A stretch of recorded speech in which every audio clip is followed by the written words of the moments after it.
welcome to the Core Connection. I'm Mira Rubin here with you on Enlightened World Network. And today's topic is making amends.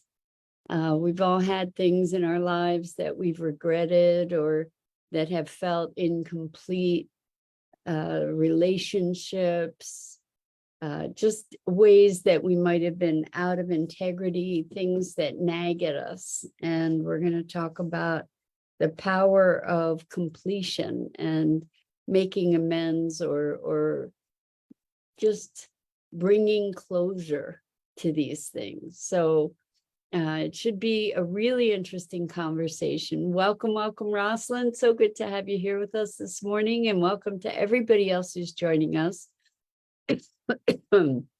Before we get started, let's take a minute or two to get present. So let's take a deep breath in through your nose and hold it. And imagine clean, crisp oxygen flooding your lungs, flowing into your bloodstream, nourishing all your cells, all your organs, bringing vital life energy to your body and being. And as you exhale any remaining tension, stress, negativity, fatigue. And now let's take another deep breath in through your nose and hold it. This time, imagine brilliant, bright light, lighting you up from the inside out, illuminating, electrifying, and energizing all your cells, your molecules, your electrons, creating a brilliant beam of light and energy from your heart out into the world. And as you exhale any remaining tension, stress, negativity, fatigue. And now let's press our palms together. Vigorously rub your hands together and feel the tickling, the tingling, the friction, the motion, the heat, the pressure, all those sensations. Allow them to bring you present right here, right now, into this remarkable physical form that enables you to experience life. Welcome, welcome, welcome. So we're talking today about the power of completion and making amends. And I know I'm not super familiar with the 12-step program, but I know that there's a part of it where people make amends. And as long as it's not going to create upheaval and pain and damage to the people that they're making amends to, that's something that they're meant to do. And there's superpower in being able to face the things that have kind of chewed at us over time and allow ourselves to be face to face with ownership for those things, taking responsibility, and then taking action to clean things up. If it's possible, it may or may not be possible to clean them up. So I've been in the process of developing this course on our relationship with money. I've been reading books and doing exercises that other people have developed. And in one of the books, they were talking about clearing up stuff with money, clearing up your credit card debt, clearing up money debt that you might owe other people, just coming into integrity, taking care of your bills, taking care of your taxes, just sort of bringing a completion to all these different things. And obviously it's not something that necessarily happens overnight. Sometimes you have to make arrangements, things like getting a will, talking to an investment person if you're in a position to be investing, things like that. But essentially becoming responsible for your own welfare and your financial situation. It's not just financial, right? Because, well, I have a story to share. So years and years ago, I had a restaurant, and I was 23 years old, and my father very generously lent me a substantial sum of money. He lent me $30,000 to get this restaurant really rocking and rolling. And I ended up working as hard as I could and ended up going bankrupt. And I never got to pay my father back. And that, from the time I was 23, was a deep source of shame and disappointment in myself for letting my father down, just a whole huge complex of emotions. There was tremendous guilt around it, feelings of being a failure, feelings of being incompetent, a screw up. I mean, you name it, there was all this stuff that I thought I had processed over the years. And now my father has passed in 2017. And I was looking at, recently I've been able to say, wow, I'm in a place in my life where I'm doing well. I'm doing well. And I have had thoughts about, well, I wonder if my dad's proud of me. And then I thought about this debt that has sort of loomed over me for the better part, more than 2/3 of my life. And well, about 2/3 of my life. And so I thought, you know what? Oh, so Rosalind says, were the feelings internal or did he verbalize those things?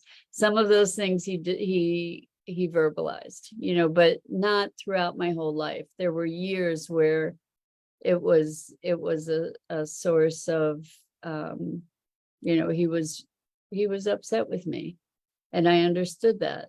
And anyway, so thank you for asking that. And I internalized those feelings too. I felt deeply ashamed and all of the things that I just said.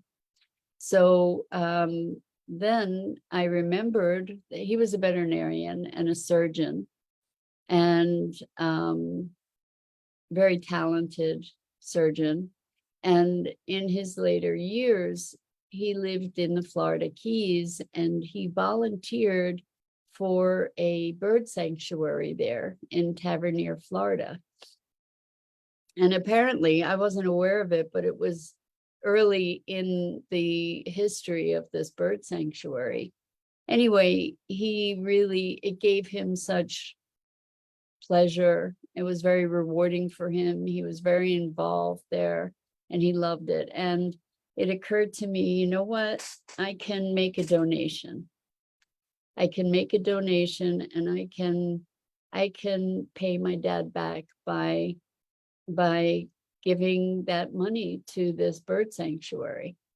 And over time, well, maybe that's not obvious, but over time, given that, I don't have the means to be able to do that all at once at this point. And so I called them up, and they actually remembered him. And I was able to have a conversation where they agreed that they would put up a plaque to honor him. And we're in the process of deciding where that will be. And I made my first donation, and the first of many. And I can tell you that when I had that conversation, I just burst into tears. I mean, there was a swell of emotion that emerged as there was such a release of all this pent up energy that I have carried for almost 2/3 of my life. That it was like redemption. that the opportunity to make good on this promise that had lorded over me in ways that I really hadn't even been aware of, that it sort of reaches down into the depths of my soul. And now there's a level of freedom. I just wept and wept. And it's still quite emotional. It's still processing for me too. It's just fascinating to me to see how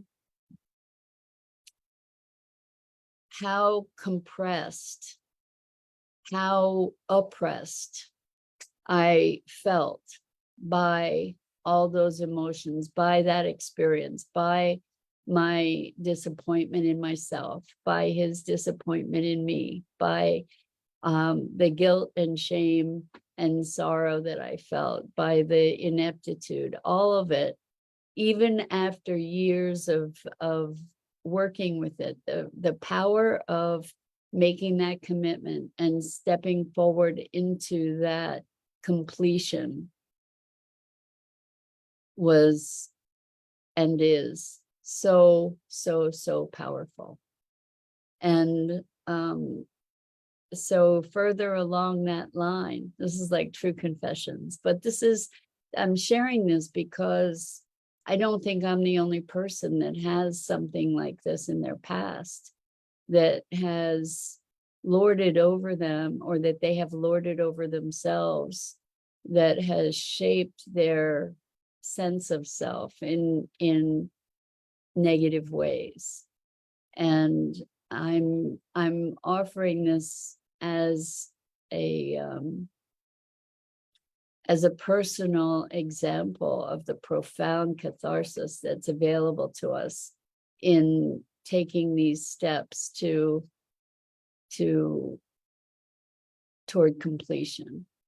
So along the same lines and from the same time frame, I had a very, very, very dear friend that I totally adored. And there was a circumstance where we had a falling out, and my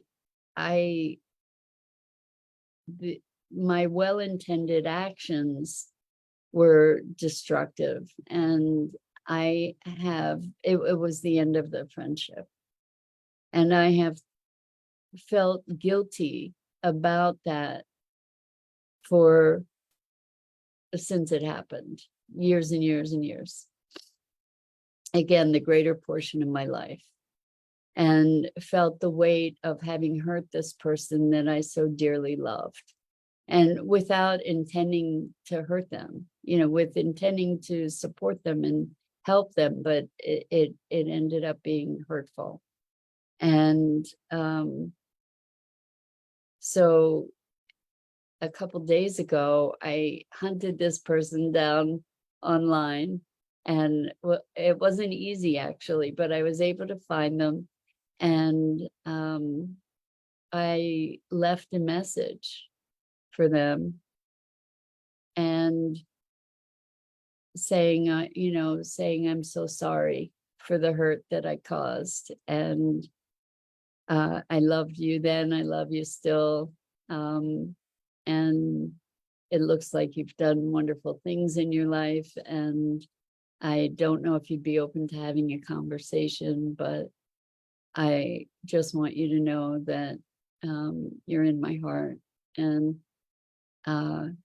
they called me back, and it was the most joyous, delicious, freeing, delightful, playful reunion that I could ever have imagined. Their experience was they didn't even remember what it was that I have been torturing myself with for years.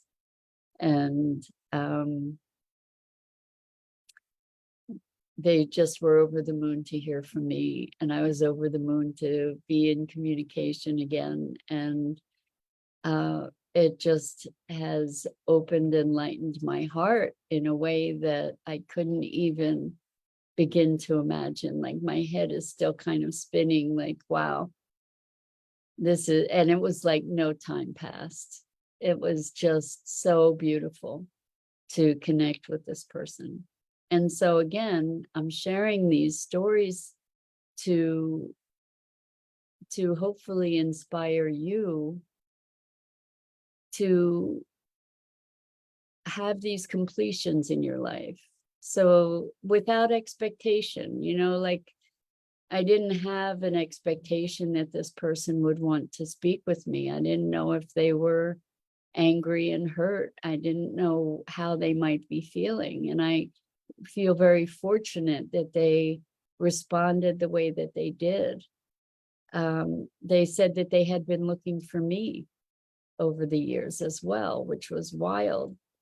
And so I encourage you, when the time feels right, to be looking at these wounds that you may be carrying, that you may also be carrying the antidote for, that you may also be carrying the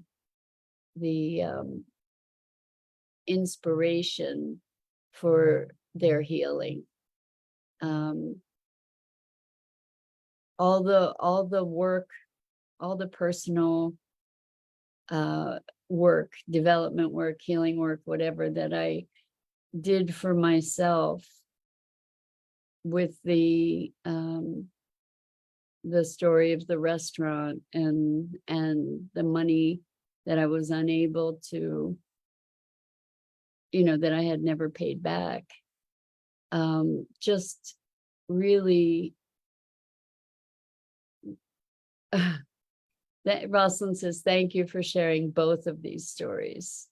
You're so welcome. You're so welcome. I hope that they make a difference. I hope that they inspire you to be able to gain closure for some of the things, for the big things in your life that that weigh on you, to provide yourself the freedom and the healing available by having the courage to face it, first of all, to recognize the well, for me it was guilt and shame and a lot of self-judgment, and the story with my dad, it felt like such perfection. It felt like such a perfect way to complete that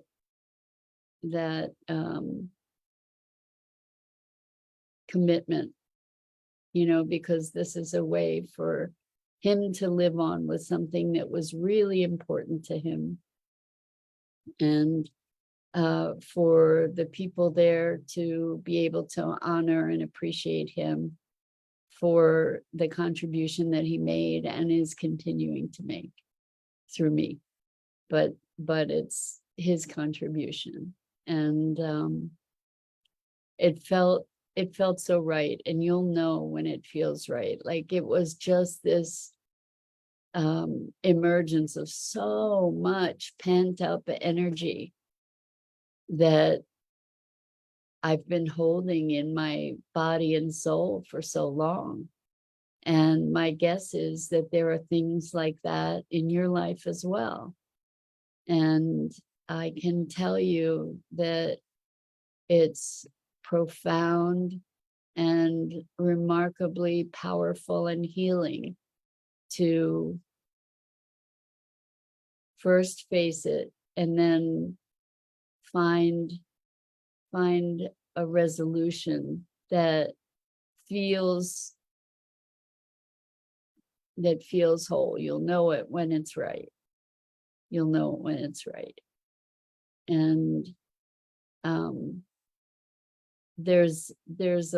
I believe, it feels to me like it's blown open the barn doors, like just maybe blown open the whole barn so that now there's a world of new potential and possibility, a new level of freedom, a new level of integrity and self-trust that emerges from that kind of action. So the things that are nagging at you, if you really look, sometimes we put them so far behind us that we don't even hear whispers of those things anymore. Sometimes it takes digging. Rosalind says it's an opening for being able to do something compared to not. Enough time elapses, perhaps, and the whispers turn into guidance. They can. And sometimes, we're so close to something that, and it's so painful that we defend against it. For years with the restaurant, my father was talking about what a failure it was, and consequently what I was, is the way that I interpreted it. And I insisted that I learned all kinds of lessons from it, and I did. And there was a massive incompletion, and I didn't have the resources and the wherewithal to complete it previously. And now I do. Going forward, now I can accomplish that over time. And yeah, so super, super powerful and transformational. And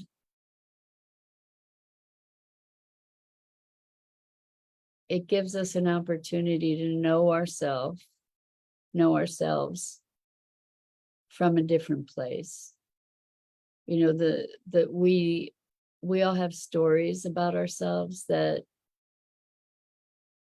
perhaps we function in spite of or beyond, like whatever those voices are that are trying to undermine us, we manage to drown that out oftentimes and move forward, or maybe even because of those voices, we move forward and push past that to prove ourselves, to prove that we're not that person that we believe ourselves to be. And when we find a way to reconcile, to make amends, to complete, then all that energy is freed up. It takes so much energy to suppress. It takes so much energy to deny what's there. When we can actually deeply, truly heal it, there's endless power available within that power and energy, to be able to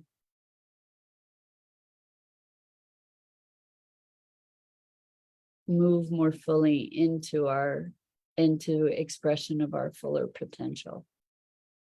And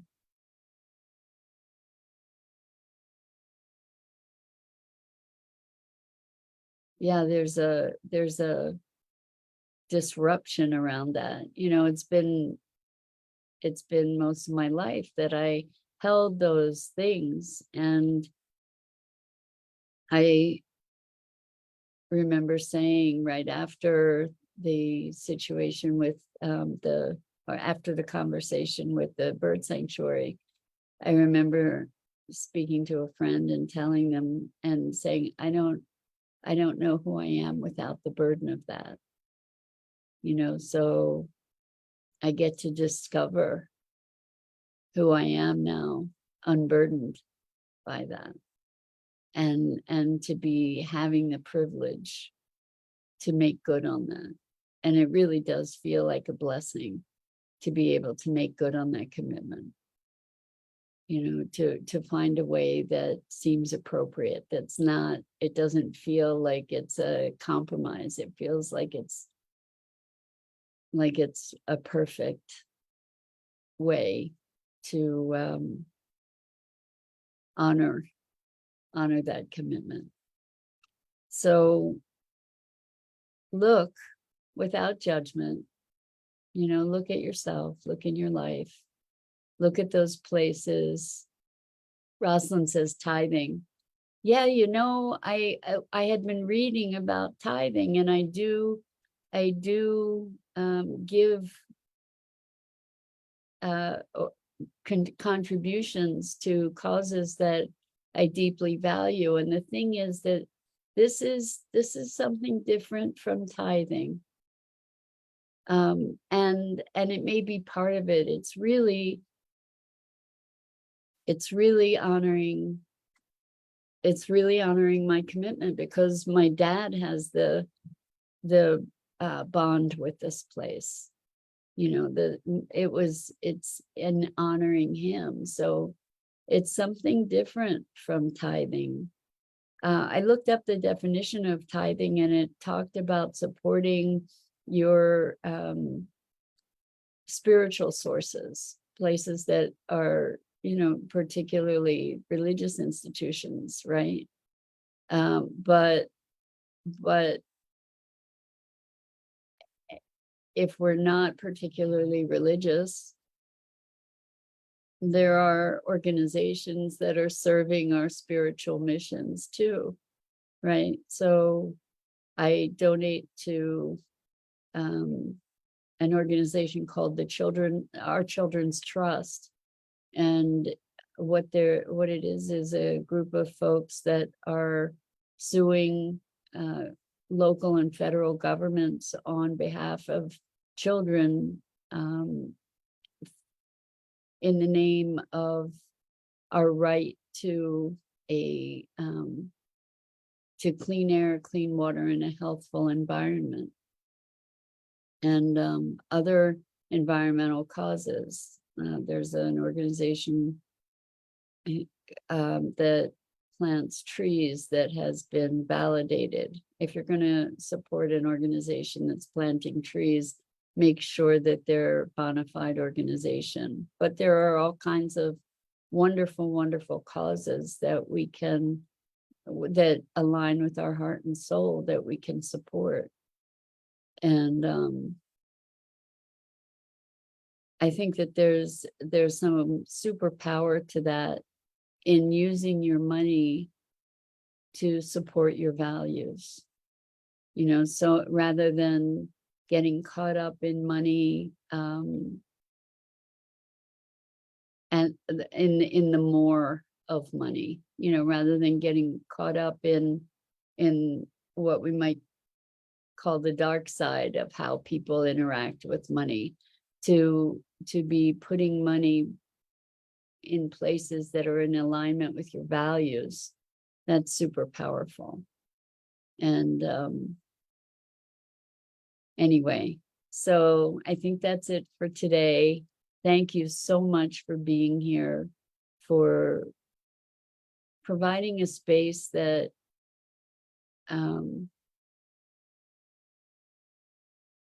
that I feel inspired to share this kind of stuff. So Rosalind says, thank you for sharing and your ability to support today's topic. Thank you so much, Rosalind. Yeah, I think that this is important, and it's that level of transformation that I'm intending to provide people a space for in the money course that I'm creating. Because in my path along, the development of this thing, it's been so profound for me. And I know that that's available to the people that are going to take this course. I know what level of transformation is possible because I'm undergoing it myself. So I'm very excited to share that. And